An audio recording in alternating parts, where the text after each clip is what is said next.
좋아요와 구독하기는 사랑입니다. 네, 안녕하십니까. 2019년 7월 12일 한 발 앞서 소식을 전하는 고품격 부동산 토크쇼 부동산 별별 스타의 신 여러분을 환영합니다. 자, 우리 시청자분들이 요새 전화 인터뷰 관련해서 어떤 반응이신지 혹시 댓글 달리는 거 있어요? 조회수가 높아요.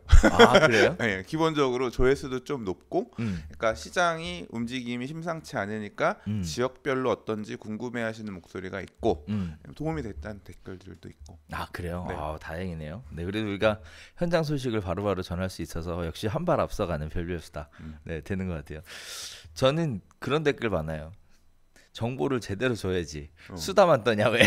저는 이런 댓글 많이 봤어요. 뭐요? 대표님, 일단은 많이 한다고 그것 좀 없애라고. 그래요? 그런 댓글 거슬린다, 거슬리지 않는다. 뭐 댓글들은 있는데. 아, 그래요? 난 거슬려. 신경 쓰겠습니다. 네. 근데 이게 일단은 습관이라서 맞아. 이게 고치기 쉽지 않지만 그런 댓글이 있군요. 신경 한번 써보겠습니다. 우리 전화 연결이 굉장히 인기가 있다라고 소장님 말씀해 주셔서 그동안 전화 연결을 보통 서울하고 수도권 무슨 뭐 강남 재건축 지역 또 마용성 뭐 이런 쪽만 했었잖아요. 그래서 오늘은 좀 특별히 이슈가 있는 광역시에 있는 시장 분위기를 좀 들어보려고 준비를 좀 해봤는데 요새 용어가 새로 나왔어요. 아, 신조 그래요? 용어. 대대광이라 그래요. 대대광? 대대광. 그게 뭐예요? 대전, 대구, 광주. 그러니까 이 광역시 중에서 좀 이슈가 되는 투자자들이 좀 돌아다니는 대전광역시, 대구광역시, 광주광역시 이렇게 해서 대대광이라고 용어가 만들어졌더라고요. 마용성처럼 강서송, 마용성, 대대광 이런 식으로 용어를 만들어서 해. 그래서 오늘 보니까 대대광은 아니고 대대광 맞아요. 세대광. 세대광. 세대광. 세대광. 새는 어딜까요? 글쎄 어딜까? 어디겠어요? 네. 세종이지. 그렇죠. 세종 행복도시. 맞습니다. 그래서 저희가 세대광. 대대광이 좀 세대광이니까 좀 말 어감이 그렇다. 에 대해서 이야기를 한번 나눠보려고 하는데요. 일단 세종시 분위기부터 한번 찾아가 봤으면 좋겠습니다. 사전에 잠깐 얘기를 해가지고 준비가 어느 정도 되셨는지는 모르겠는데 뭐 이렇게 값싸게 불쑥 치고 들어가야 또 있는 그대로 얘기가 나오니까 한번 들어보도록 하겠습니다. 첫 번째는요, 세종시 세종롯데공인의 정진숙 대표님 통해서 세종시 시장 분위기 한번 보도록 하겠습니다.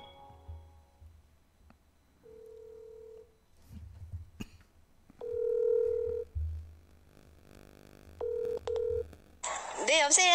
네, 안녕하세요 대표님. 네, 안녕하세요. 네, 지금 저희가 별별수다 녹화하고 있고요. 저는 조용진이고, 네, 그리고 옆에 강영구 선생님 나오고 계십니다. 안녕하세요. 안녕하세요. 안녕하세요. 네.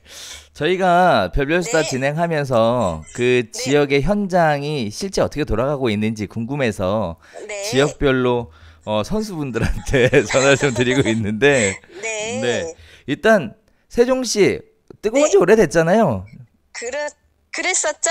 그랬었어요? 네, 지금 분위기는 좀 어떤지 세종시 전체적인 시장 분위기 좀 먼저 간단히 전달해 주시면 좋겠습니다. 우선은 한참 뜨거웠던 거는 맞는데 아직까지 분양시장은 계속 뜨겁습니다. 그래서 전국적으로 보셨을 때 분양 완판이 되는 동네가 사실은 세종시밖에 없어요. 그래서 분양은 계속 완판이 되고 있고 청약 경쟁률은 굉장히 높아지고 있고요. 이제 전매 제한에 걸려 있음에도 불구하고 세종의 주택을 소유하고자 원하시는 분들이 굉장히 많으셔서 일반적인 거래율이 높아지는 건 아니지만 그래도 청약 시장이라든가 분양 시장이라든가 그런 거는 굉장히 활발하게 진행이 되고 있는 상황이에요. 그래서 아파트 급매물 좀 조금씩 나와서 급매물 나오면 바로바로 이제 매매가 진행이 잘 되고 있고요. 그냥 일반 시세 평균 시세로 나온 매물들은 거래를 안 되고 있는 상황입니다.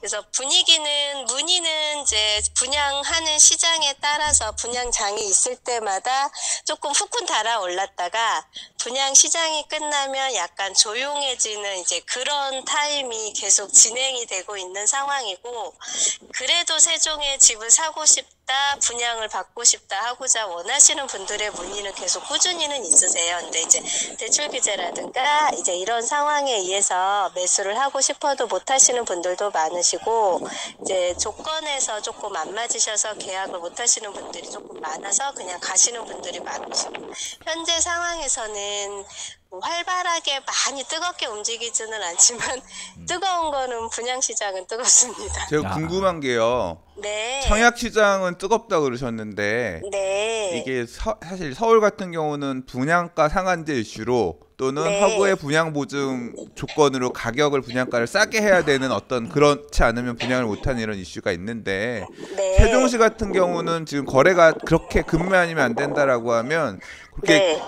일반적인 시세에 비해서 신규 분양 단지가 분양가가 네. 많이 싸서 매력적이어서 네. 당첨만 되면 프리미엄이 붙겠다라고 생각하시니까 청약이 잘 되는 건지, 아니면 분양가가 네. 주변 시세만큼 나오는데도 불구하고 청약이 잘 되는 건지가 궁금해요.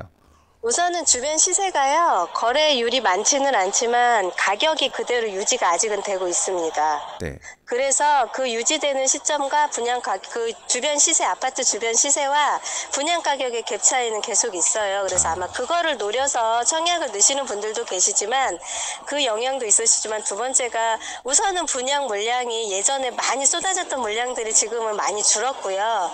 그 줄은 가운데서 공무원분들은 계속 내려오시잖아요. 그 내려오시는 분들에 의한 특별 공급 50% 물량이 아무래도 먼저 빠져나가고, 공급 물량도 약간 이제 많지는 않은 시장이기 때문에 그것도 영향은 좀 있다고 보여지고, 우선 주변 시세 급매물과 거래율은 떨어지지만 여기는 규제가 풀리거나 어떠한 이슈가 생기면 가격이 더 올라갈 거라고 보시는 분들이 여기 살고 계신 분들이나 주변 상황이세요. 그래서 뭐 가격이 저렴한 것도 물론 있지만 이제 그 분양 가격과 주변의 시세의 양도 차익과 그거의 갭에 의해서도 영향은 많이 있기는 해요. 네, 말씀 감사합니다. 알아들었어요. 네. 네. 자, 그러면 또 궁금한 거 하나는요. 네. 세종시가 개발을 시작한 지가 오래됐고 지금도 개발을 하는 중이잖아요. 네. 그 오래된 아파트, 즉 개발 초기에 개발됐던 아파트들은 연식이 이제 꽤 됐을 것 같은데, 네. 그 초기에 분양했던 아파트하고 지금 네. 분양하는 아파트하고의 차이점, 가격에 대한 어떤 변동폭 이런 것들은 네. 어떨까요? 30평대 기준으로 가격 차이가 얼마나 나는지, 천마을 또는 우선은 세종시가 2011년도 12월에 천마을 아파트 1단계가 입주가 시작이 됐었고요.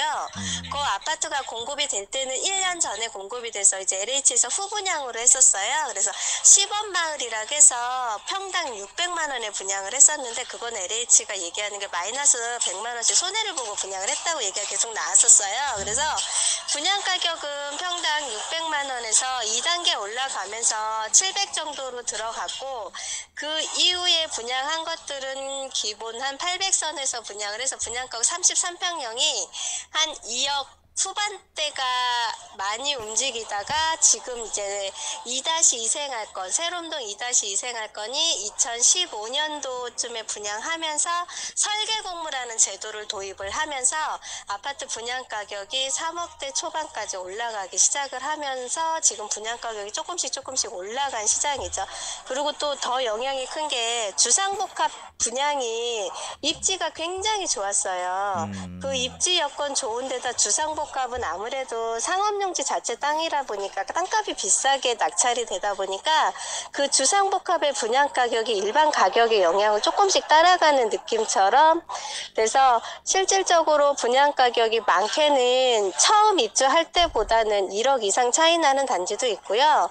주상복합 기준으로 봤을 때는 조금 더 차이 나는 아파트들도 있고, 천마을은 지금 2011년도 입주했기 때문에 지금 입주한 지가 거의 한 8년 정도, 제일 오래된 아파트가 8년 차 됐고요. 나머지들은 지금 거의 뭐 한 3-4년 차 물량들이 가장 많은 지역이에요. 그러면 네. 신규에 지금 분양하는 아파트 가격이 시간이 네. 지나면서 분양 가격이 올라갔잖아요. 네. 그럼 처음에 천마을 같은 경우에도 신규 분양 네. 아파트의 분양 가격에 따라서 가격이 지속적으로 상승을 하고 있는 모습인가요? 처음에는 그 천마을 아파트에서 설계 공무한 아파트 이생활권을 제끼고 안 하고 바로 청사 위치에 있는 1생활권 쪽 위주로 공급이 됐을 때는 그렇게 많은 영향은 없었었어요. 그러니까 그럴 때도 천마을은 계속 조금 상향은 되다가 2생활권의 아파트가 설계 공모를 하면서 아파트 건설사 브랜드들이 갖춰지고 분양 가격이 상향이 되면서 천마을의 이미지가 바로 치고 올라갔었으면 계속 상향이 됐었을 것 같았는데 의외로 여기는 몇 년이라는 공실 기간이 있었고 1생 쪽으로 먼저 개발이 진행이 되다가 이제 1생이 어느 정도 완벽하게 되면서 2생이 진행이 되다 보니까 그 갭 차이가 많이 생기다 보니까 아파트가 약간 오래됐다는 이미지가 생겼고요. 천마을 같은 경우도 물론 설계 공모를 해서 LH가 지었지만 이제 저희들이 원하는 이제 그 약간 그 일반 아파트 개념에서 뭐 환기라든가 구조라든가 그런 거에서는 일반 설계 공모한 건설사들이 지은 아파트보다는 손님을 모시고 갔을 때 그 수요층 땡기는 부분이라든가 아파트가 이런 그게 많이 밀려서 천마을은 그렇게 많이 상향은 되지는 않지만 그래도 분양가는 따라가고 있어요. 그러니까 다른 아파트는 분양가보다 조금 더 상향이 돼서 진행이 된다고 하면 걔네는 분양가 이상은 따라가고는 있어요. 아직. 천마을이 약간 선호도가 시장의 선호도가 상대적으로 좀 떨어지는 편이다. 네, 아무래도 입주는 좋은데 입지 여건은 굉장히 잘 받쳐주고 좋은데요.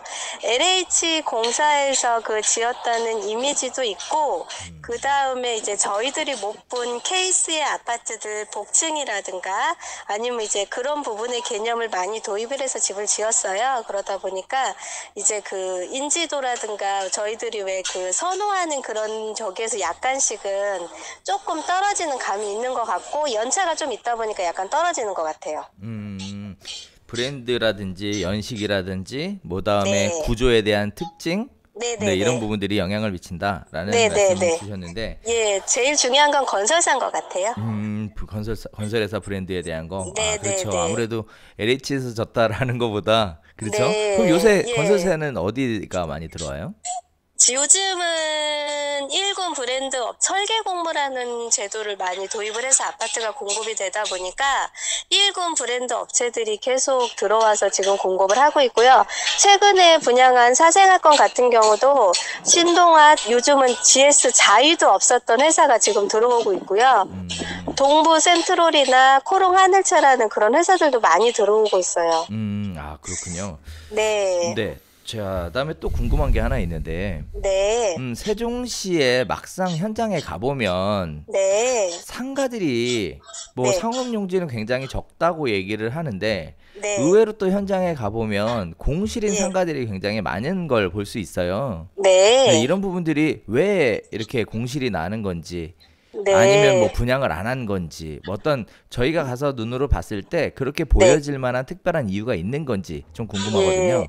우선은 처음 봤을 때 공급되는 시기와 아파트 공급돼서 입주되는 시기가 약간은 안 맞았던 거는 저 현장에 있을 때 느낌이었거든요.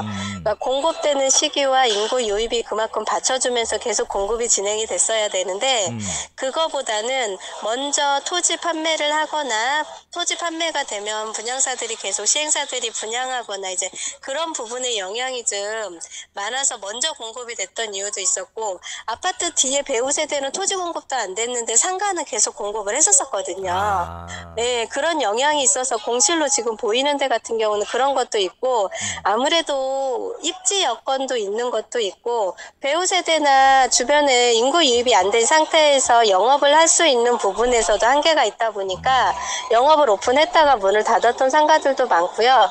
그 다음에 공급 물량이 전체 면적에서 봤을 때는 되게 작은 면적은 맞는데 그 전체 면적을 LH가 그 공급하는 기준을 봤을 때 면적으로 전체 면적으로 공급량을 잡았을 때는 굉장히 작지만 이용을 하는 유동 인구를 기준으로 대비를 했을 때는 면적량이 그렇게 작은 거는 아닌 건 맞는 것 같아요. 그래서 얼마 전에 6월 25일 날 저희 여기 세종시 그 청장님도 상가 활성화 방안이나 그런 거 부분에 대해서 계속 지금 논의해서 LH가 추후적으로는 이런 상업용지 공급을 좀 줄이겠다는 얘기를 계속 하고 있고요.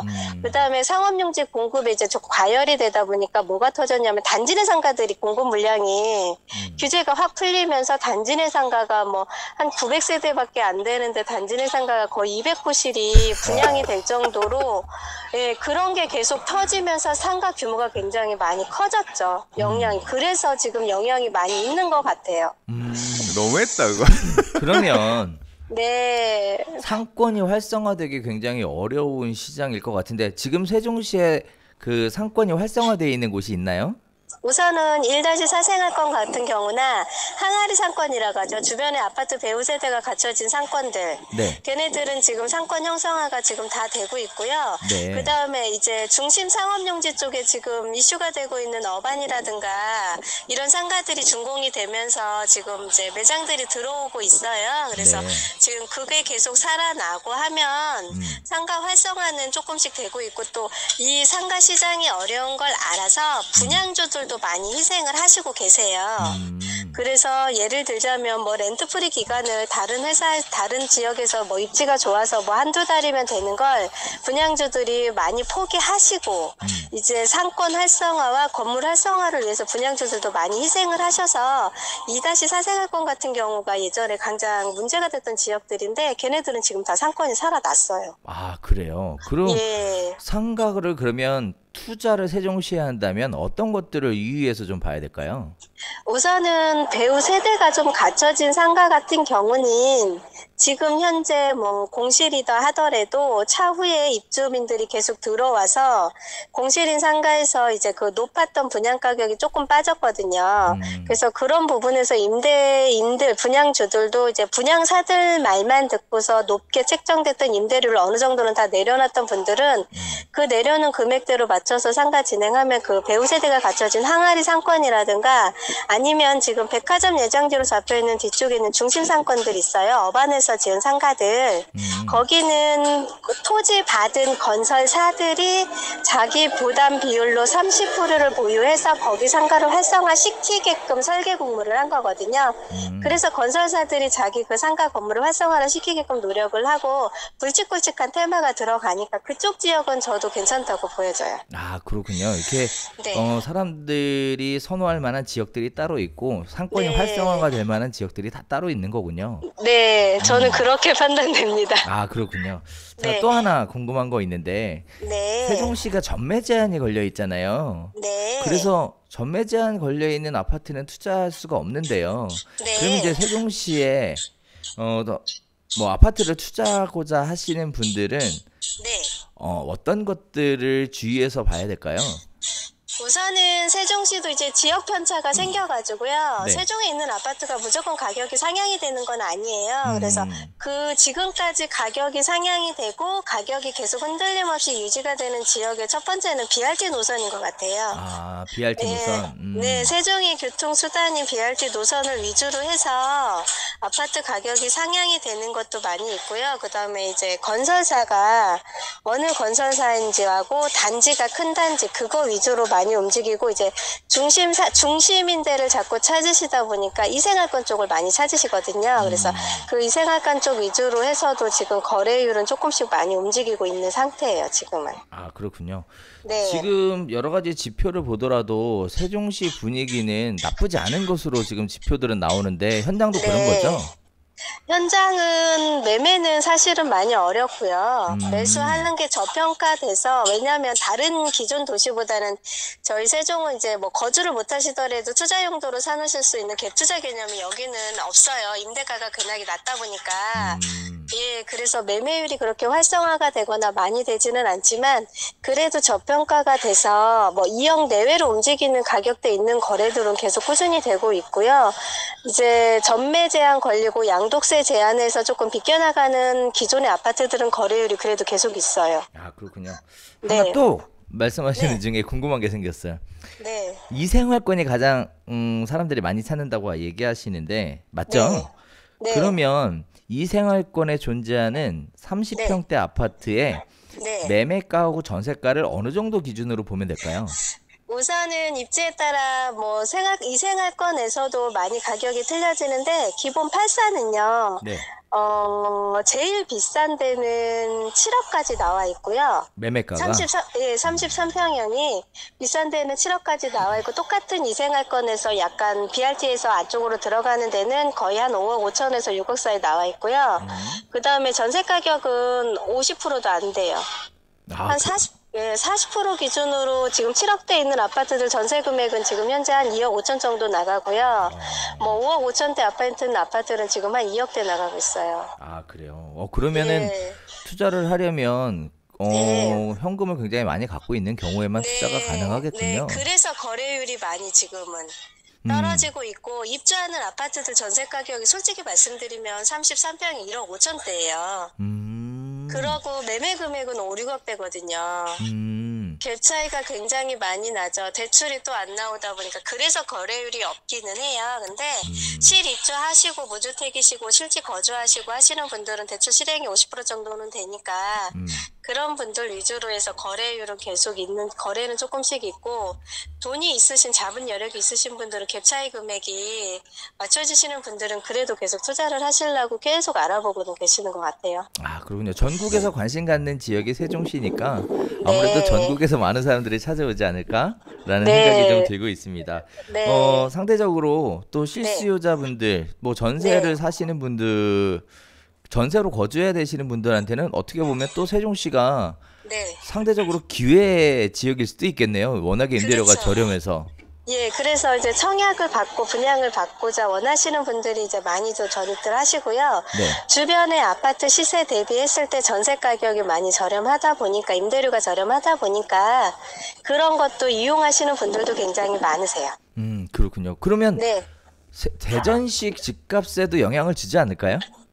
대전 같은 경우는 세종이 지금 거래율이 많이 줄어든 영향으로 인한 풍선 효과로 대전은 지금 계속 움직임이 활발하게 잘 되고 있죠. 아, 오히려 세종시로. 예, 갭 투자 개념이라든가 그런 건 대전이 더 지금은 활발해지고 있는 상황인 걸로 알고 있어요. 아, 그렇군요. 다음엔 대전도 또 여쭤봐야 되겠네요. 네네. 소장님 혹시 궁금하신 거 괜찮으세요? 네네. 아, 오늘 시간 내주셔서 너무너무 감사드립니다. 전반적인 세종시 분위기를 알 수 있어서 너무 좋았고요. 네. 하시는 일 잘 하시고, 좋은 소식 많이 전해주시면 좋겠습니다. 네, 감사합니다. 네, 감사합니다. 감사합니다. 수고하세요. 네. 자, 전반적인 세종시 분위기 알아봤는데, 생각보다 그렇게 시장 자체가 죽었다 뭐 이런 분위기는 아닌 것 같아요. 그래서 계속 찾아다니는 것 같고, 그다음에 또 하나는 전세 가격이 굉장히 저렴하네요. 네. 전세는 그렇죠. 입주한 아파트 지금 1억 5천이라고 하니까. 그러니까. 상대적으로. 그러니까. 그래서 세종시의 전체적인 분위기, 전반적인 상황 좀 알아봤습니다. 좀 개인적으로 우려했던 그 상가 공실에 대한 부분도 얘기 들어보니까 이제 이해가 되네요.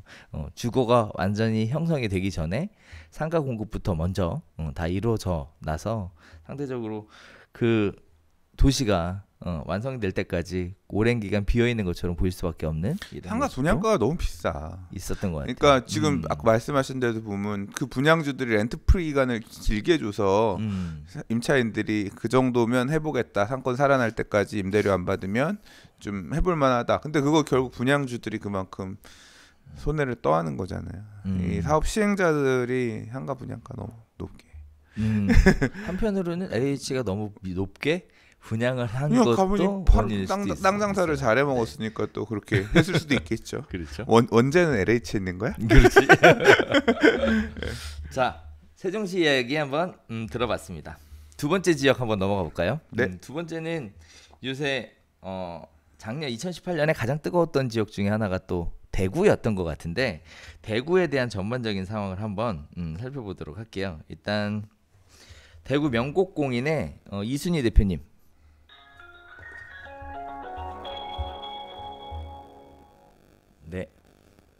네, 교수님 안녕하세요. 네, 안녕하세요 대표님. 네, 잘 지내셨죠? 네, 저희 지금 별별수다 녹화 중인데요. 옆에 강령우 소장님 나와 계십니다. 안녕하세요. 안녕하세요. 반갑습니다. 안녕하세요, 소장님. 네, 뉴욕에서 많이 뵀습니다. 아유, 반갑습니다. 네. 자, 우리 오늘 대구 부동산 시장에 대한 전반적인 이야기 그다음 나눠보고 싶어서 연락을 드렸는데요. 일단 네네. 뭐 여러 가지 지표에 의하면 대구시장이 그렇게 좋지 않은 것처럼 이렇게 보여지는데 전반적인 대구시장은 어떤지 설명을 좀 부탁드려도 될까요? 어, 분양가가 좀 많이 높게 나오고 있어가지고 음, 지금 5년 차 정도 되는 신축들은 보합에 들어갔어요. 음, 예, 그 신축 물량들이 많이 줄어 있고요. 음, 거래량도 둔화돼 있고요. 음, 예, 그러다 보니까 이제 기존 주택 구축들이 좀, 급매들이 소진이 좀 되고 있고요. 음, 예, 그리고 재개발, 재건축 이주 분들 때문에 이제 기존 주택들 거래가 많았고요. 음, 원래는 달서구 쪽으로 해서 분양이 좀 많았어요. 음, 예, 앞으로 향후 올해 안에 분양될 곳도 좀 많이 있고요. 그 음. 분양 가격이 계속 인상이 되고 있어가지고, 음, 분양가 인상 때문에 기존 주택들이 좀 매물들이 많이 줄어들었어요. 아주 독특하네요. 이제 분양가가 비싸니까 분양가가 비싼 거에 놀란 분들이 전부 다 이제 구축으로 네, 이렇게 선호하는 이런 모습들인 것 같은데 보통 지금, 실수요자들인 거죠, 그러면? 그렇죠. 실수요자들이 지금 구해야 되는데, 분양가가 너무 높고 이러니까 그냥 기존 주택에 머무르거나 기존 주택을 들어가는 경우가 많았고요. 음, 그리고 조금 새 아파트들 들어가고 싶은데 물량이 없어요. 음, 왜 물량이 예. 없죠? 분양가가 높으면 물량이 나와야 그 되는 거 아닌가요? 분양가가 높으니까 새 아파트들이 가격이 상승할 걸 기대 심리 때문에 물량을 걷어버리는 거예요. 그래요? 예. 일단은 대구 자체 지금 부동산 시장이 한동안 핫해서 분양 가격 아니 공급 물량이 굉장히 많지 않나요? 입주 물량이 지금 많지는 않아요. 공급은 지금 계속해서 늘어나고 있는데 지금 공급된 물량들이 향후 2022년도에 많이 밀집돼 있어요. 현재 공급되는 물량은 2022년도 공급되는 것으로 지금 추진되는 게 네네. 많다. 실제 대구 가보면 또 공사 현장들이 많은데 보통 대구에서 공급되는 형태는 택지 개발 형태가 아니라 재개발이나 재건축 형태로 공급되는 게 대부분이죠. 동구하고 서구는 재개발 재건축이 많았고요. 네. 예, 거기다가 이제 중구까지 세 개 구역에서는 그랬고요. 네. 나머지 구에서는 일반 민간 분양이 많았어요. 네. 예, 그러면 그리고 이게 음. 달성군하고 북구 같은 경우는 택지 개발 지역이 또 많았고요. 택지 개발도 여전히 많이 있고요. 예, 대구 외곽지에 택지 개발이 아직 올해 안에 분양하고 있는 데가 되게 많았어요. 일단 대구가 또 특이한 게 수성구가 투기과열지구로 지정이 돼 있죠? 네네. 네. 그 부분도 대구 시장에 영향을 미치나요? 부동산 시장에? 크게 이 수성구가 투기과열지구로 돼 있으니까 분양 받으신 분들이 입주까지 하셔야 되잖아요. 등기까지 쳐야 되잖아요. 네네. 그것 때문에 투자 수요들은 오히려 이제 달서구나 중구 쪽으로 빠져나오고요. 음. 예. 그렇더라도 또 수성구는 분양 물량들이 또 여전히 있어요. 음. 그 민간 분양가 상한제 시행하겠다라는 얘기가 지금 국토부 장관 입에서 계속 나오고 있는 상황인데 이런 네네. 부분들이 대구 분양 시장에도 영향을 미칠 거다라고 생각하는 수요들이 좀 있지는 않을까요? 어떻게 기대하나요? 조금 기대하죠. 여기서도. 그래요. 오히려 네. 기대하는 쪽인가요? 그렇, 여기서는 수성구 쪽에서는 좀 걱정을 많이 하고요. 분양가 상한제가 예, 시행이 되면 수성구는 걱정을 많이. 제일 비싼 데가 지금 수성구죠. 그렇죠. 음. 수성구가 워낙에 지금 9억 정도 시세하니까. 9억 네. 정도요. 30평대 아파트 네네. 84 기준으로. 네네. 그렇군요. 자, 그러면 분양권 같은 경우에는 지금 거래가 좀 어떤가요? 분양권 작년 하반기에 분양했던 분양권들은 지금 거래가 초반에 활발하게 거래가를 했어요. 예, 전매 풀리는 시점으로 해서 거래량이 엄청 많았어요. 지역별로 그러면 전체적으로 사람들이 투자 수요들이 관심을 갖는 거는 분양권 쪽으로 관심을 많이 가지시나요? 아직도 분양권 쪽으로 관심을 많이 가지세요.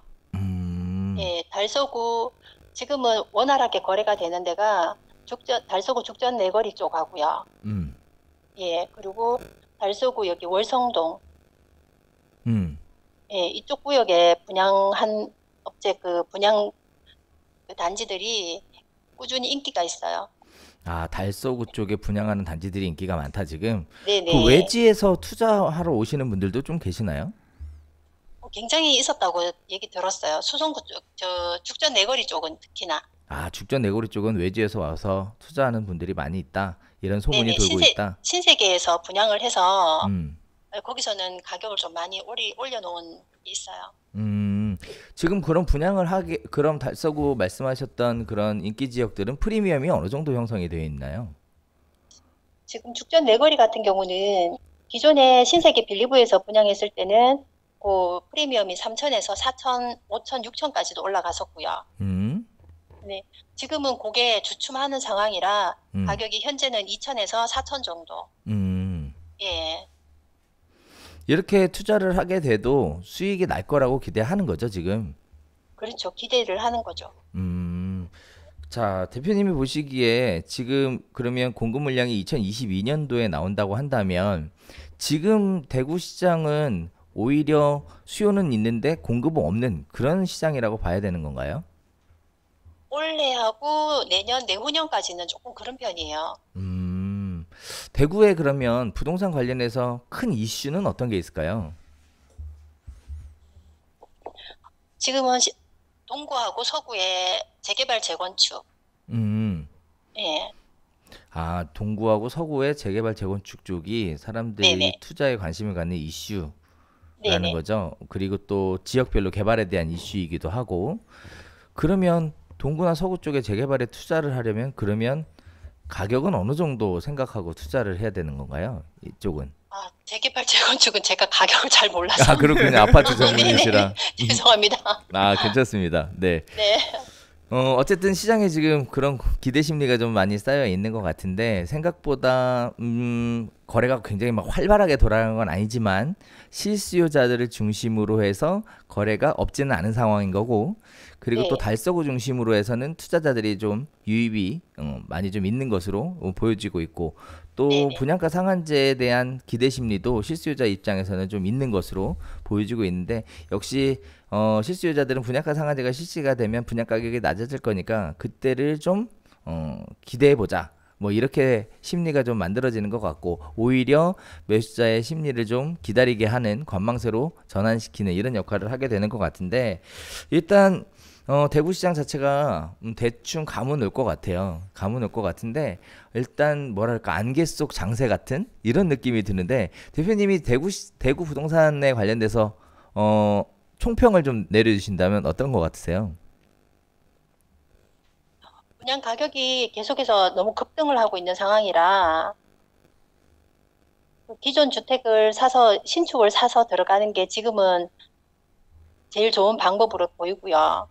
네, 분양을 꼭 받으시는 분들은 그 2호선 라인, 지하철 라인을 끼고 분양을 받으시는 길을 추천드리고요. 그렇습니다. 오케이. 추천드리고요. 저도 궁금한 게 하나 있어요. 네, 괜찮아요. 네, 말씀하세요. 제가 궁금한 건 아까 수성구가 한 30평대 아파트가 9억 정도 한다고 하셨잖아요. 네네. 전세는 얼마나 해요? 전세는 지금 4억에서 5억 정도 해요. 거기도 결국 그러면 매매가 대비 전세가 비율은 50% 전후 정도 되는 거네요, 그죠? 네. 아, 네.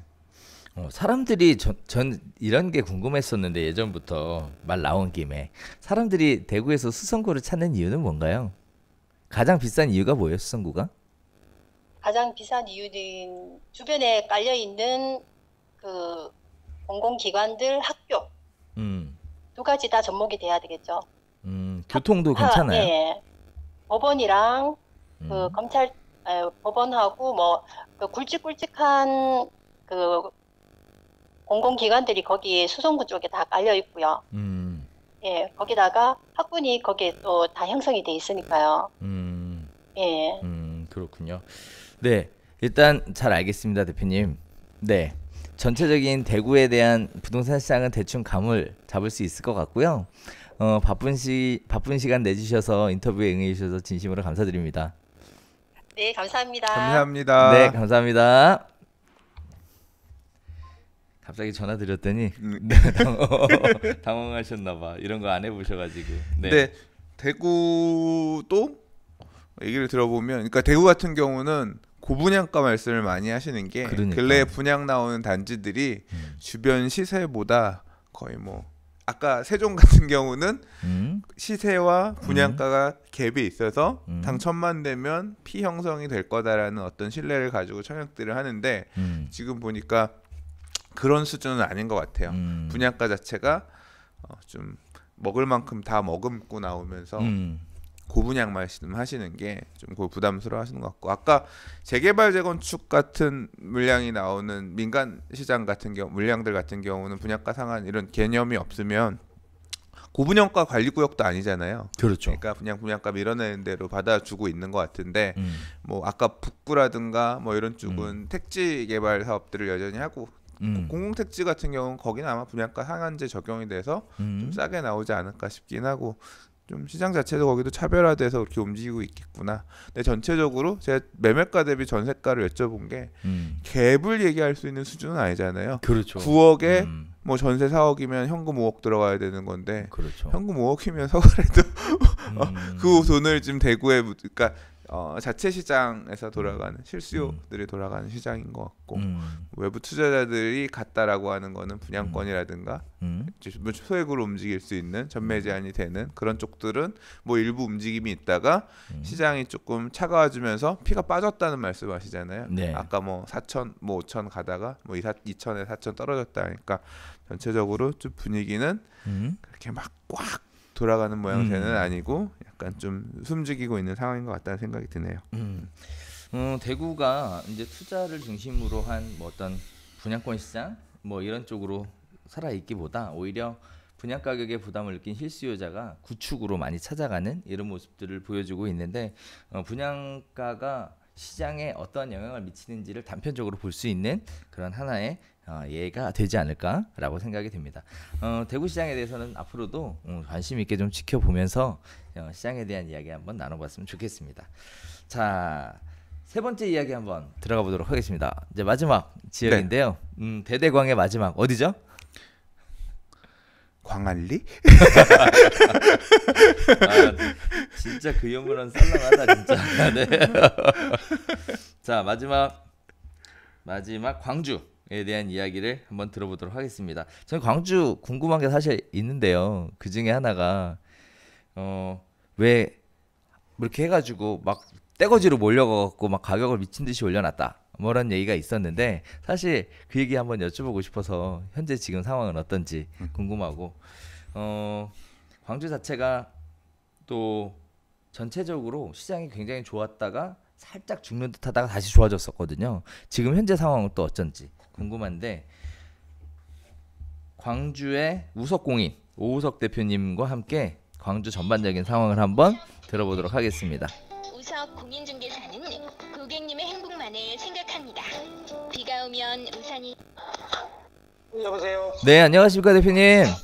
네, 안녕하십니까. 네, 오래 기다리게 해서 죄송합니다. 네, 예. 네.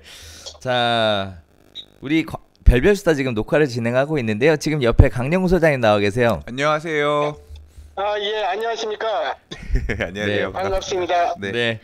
자, 광주 부동산 시장 과연 어떤지 일단 전반적인 분위기 시장부터 한번 간단하게 이야기 부탁드리겠습니다. 광주 전반적인 분위기는 뭐 타 지역과 마찬가지로 현재 거래가 많이 줄어든 상태입니다. 작년에 비해 가지고 전체적으로 거래량이 많이 줄었기 때문에 좀 침체된 상태라고 볼 수 있겠습니다. 그 거래가 줄었다라는 얘기는 그러면 혹시 광주에 분양하는 아파트가 미분양되고 뭐 이런 일도 발생을 하나요, 지금? 기존의 아파트들은 거래량이 줄었는데 네. 새롭게 분양하는 아파트들은 전체적으로 미분양 이런 게 아니고 오히려 호황입니다. 분양 시장은. 아, 분양 시장은 오히려 호황이다. 그러면은 네. 오래된 지역 구축 같은 경우에는 오히려 인기가 없는데 분양 네. 시장에는 인기가 더 많다. 왜 분양 네. 시장에 인기가 많은 거죠? 지금 그동안에 광주가 분양시장 분양하는 물량들이 적었는데 올해 들어와가지고 지금 분양 물량이 2019년만 해도 약 16,000 세대 정도가 분양이 됩니다. 엄청나네요. 네. 그러다 보니까 지금 분양시장이 그동안에 좀 앞서서 분양을 했던 화정 아이파크라든지 저쪽에 농성동 신세계 트러비체 같은 경우 다 완판이 됐습니다.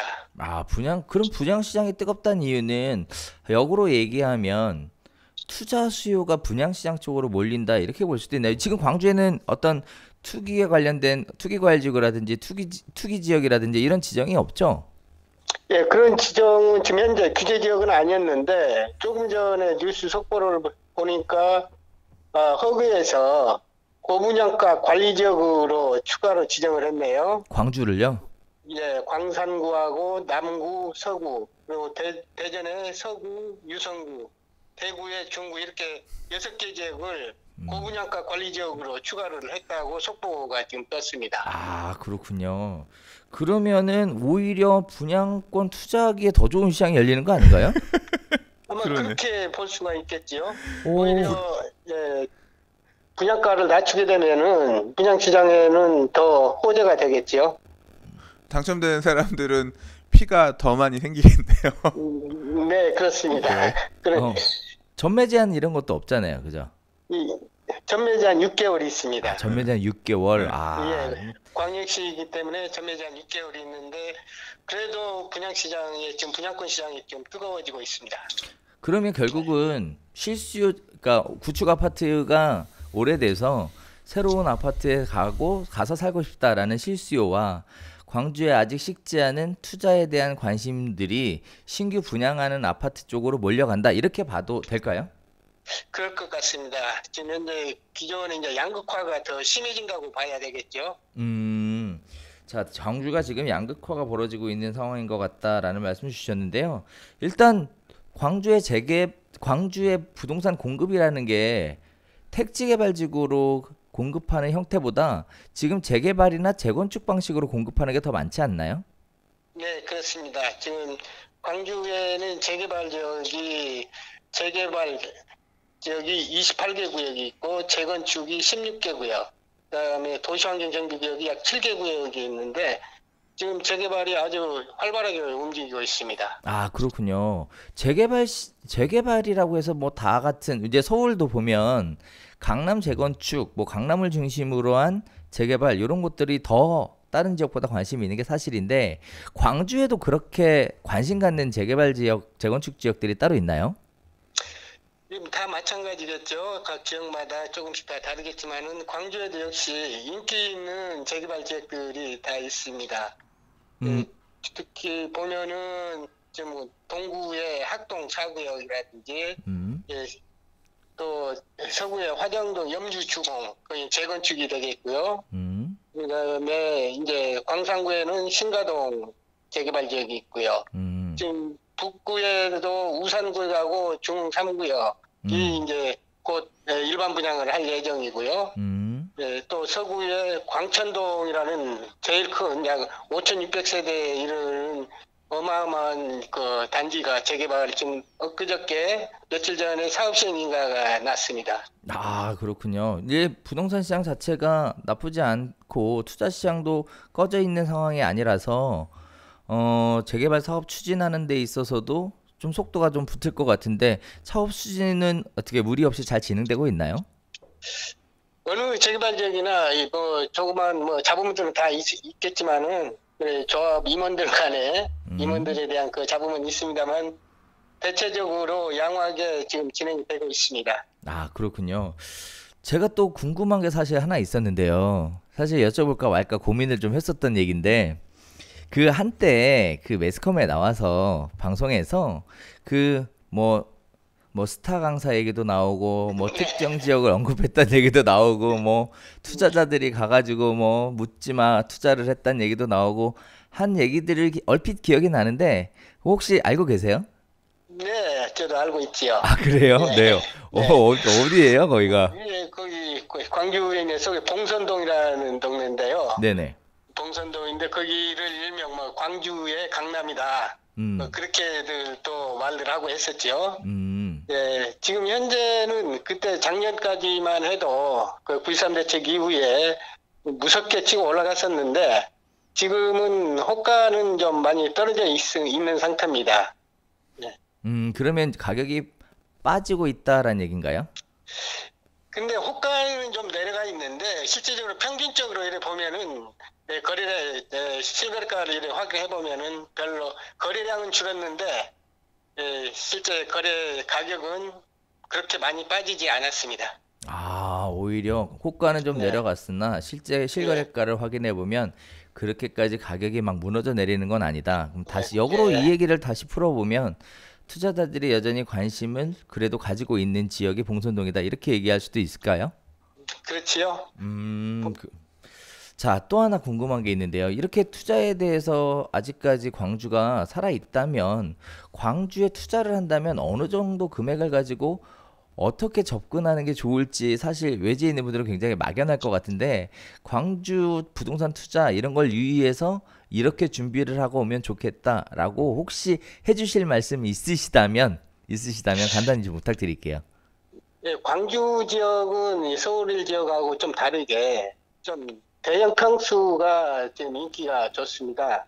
특히 40평대 이상 대형 평형대가 인기가 좋고 뭐 특히 재개발 지역에 봐도 조합원들이 40평대는 전부 다 분양 신청을 하기 때문에 일반 분양이 없을 정도로 40평대가 인기가 좋습니다.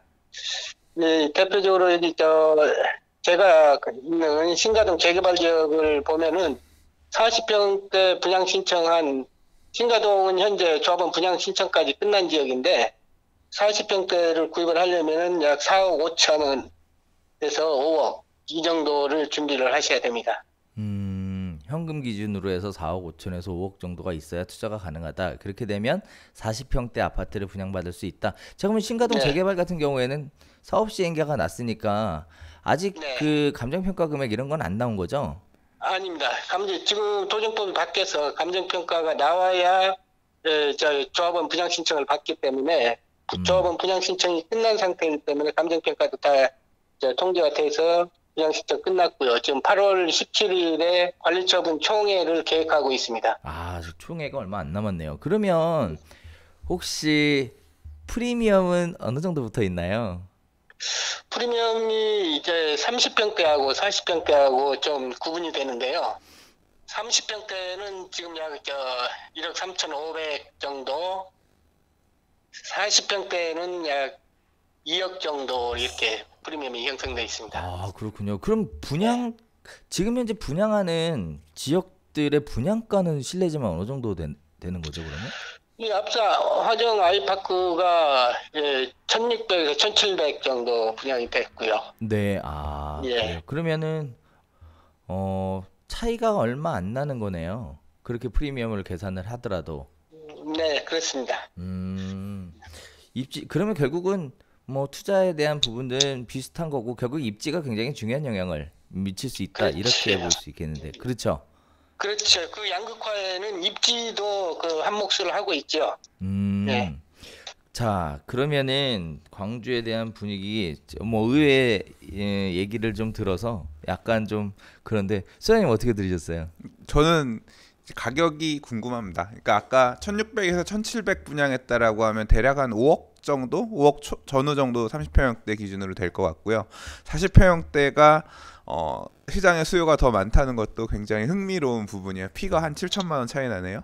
근데 지금 아까 말씀하셨던 광주에서 제일 인기 있다라고 하는 지역 봉선동 같은 경우에 30평형대 기준으로 해서 아파트 매매 가격은 한 얼마 정도 하고 전세 가격은 얼마 정도 하는지 궁금합니다. 네, 그쪽에는 지금 거래 가격은 제가 지역이 다르기 때문에 내가 정확하게 파악하고 있지는 않습니다. 네. 네. 그러면 지금 계신 지역 같은 경우는 얼마 정도예요? 이쪽 수안지구 같은 경우는 30평대가 약 4억 5천에서 5억 정도 거래가 되고 있고요. 전세가는 약 한 4억 정도. 그래요? 그럼 매매가랑 전세가랑 붙어 있네요? 3억 5천에서 4억 정도 전세가 그렇게 됐습니다. 그럼 갭이 한 1억 정도 예. 그 정도 보면 되겠네요. 네, 네, 그렇습니다. 투자의 메리트가 있네.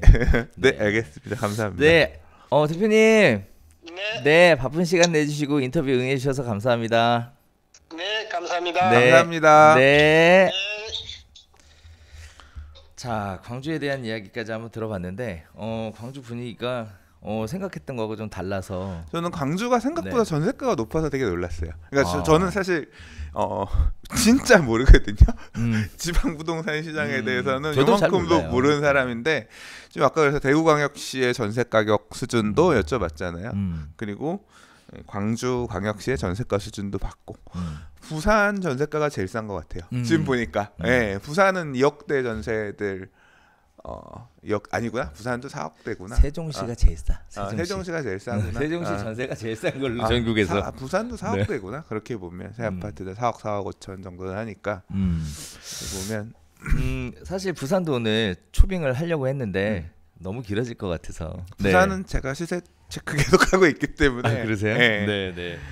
자, 그래서 이제 광주에 대한 이야기를 들어봤는데 뭐 생각보다 좀 다른 이야기들을 많이 들었습니다. 일단 첫 번째는 투자에 대한 분위기가 식지 않았다라는 얘기. 그다음에 분양권 시장에 사람들이 많은 관심을 갖고 있다. 그다음에 또 HUG 조금 전에 속보로 분양가 그러니까요. 규제 지역으로 선정을 해서 분양가를 이렇게 찍어 누르게 되면 결국 분양받는 사람들이 더 시세 차익을 볼 수 있는 이런 상황이 만들어지는. 근데 네.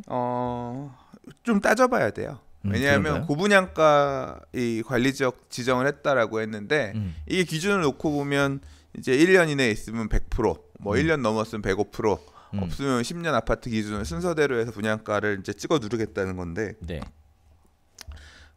지금 아까 대구 같은 경우 말씀 들어보면 분양가가 너무 높아지는 게 문제라 그랬잖아요. 그렇죠. 이미 높게 나온 분양가가 있잖아. 그렇죠. 그거 기준으로 100%면 계속 높다는 얘기야. 그러니까 실제 얼마나 효과가 있을지는 지역에 따라 사동화돼서 나타날 것 같아요. 네. 자, 이런 부분들이 또 특징을 보여줬던 게 뭐냐면 40평대를 선호한다라는 광주는 예. 그런 것도 굉장히 특이하게 다가왔던 부분입니다. 그리고 또 광주의 강남이라고 하는 봉선동이 생각보다 가격이 빠진 건 아니다라는 것도 의외의 사실이었는데요. 계속 얘기를 지켜보면 또 어떤 식의 변화들이 있을지 저도 굉장히 궁금하고 관심 가는 내용인 것 같고 또 HUG의 고분양가에 대한 규제가 과연 시장에 또 어떤 영향을 미치게 되는지 계속 지켜보면 부동산 시장에 대해 좀 더 넓은 안목을 가질 수 있는 계기가 되지 않을까 생각이 듭니다. 저는 사실 되게 많이 도움 얻었어요. 광주 얘기 같은 경우는 전혀 몰랐던 지역인데 말씀을 조리 있게 잘 해주셔서 어떤 흐름인지까지도 지금 결국은 대장의 가격, 시장 가격을 이끌어가고 대장 가격이 유지가 되어 있으면 결국 나머지 지금 정비 사업들이 엄청나게 쫓아가면서 이제 지금 가자 물 만나서 지금 가고 있다라고 하고 이제 공급 물량이 많다는 거는 그 흐름이거든요. 정비 사업이 마무리되는 물량들이 이제 항상 후행하기 때문에 지금 나오고 있다는 거거든요. 근데 그런 지역들의 가격대들은 아까 매매가 기준으로 4억 5천 선에 전세 3억 5천 원에 4억이라고 하는 거는 갭이 그렇게 많이 안 붙어 있는 상황에서 제가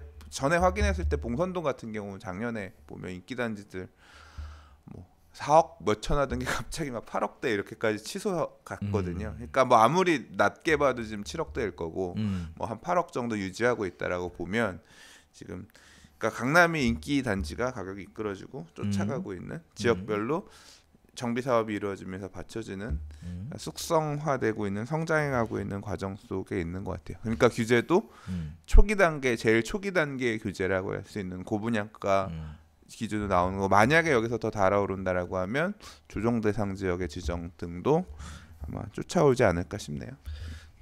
보통 그 분양을 하고 그 분양하는 아파트 새로 구성되는 도심 또 새로 공급되는 아파트 뭐 보통 이런 거를 중심으로 해서 가격이 이렇게 형성이 되면 맞춰지는 이런 모습들이었는데 약간 조금 다른 뭔가 모르게 좀 다른 느낌, 다른 분위기 뭐 이런 것들이 느껴지는 것 같습니다.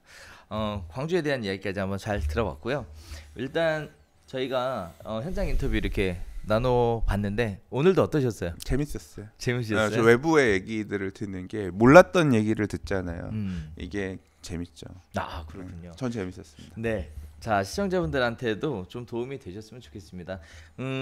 특정 지역에 대해서 알고 싶다 하시면 저희가 얼마만큼 할 수 있을지 모르겠지만 그 지역에 대한 이야기도 좀 해주시고 어느 지역을 알고 싶으니까 좀 알려달라 또는 뭐 어떤 질문을 좀 해달라 뭐 이런 식의 것들 올려주시면 저희가 그런 부분들에 대해서 할 수 있는 부분에 한해서는 최대한 신경을 한번 써보도록 하겠습니다. 저희가 지금 많이 진행을 했죠. 여러 지역들 진행했는데 뭐 디테일하게 들어가면 더 재밌는 얘기들이 많이 나올 것 같아요. 제가 그래서 또 이런 생각 들더라고. 제주도도 한번 물어볼까. 네.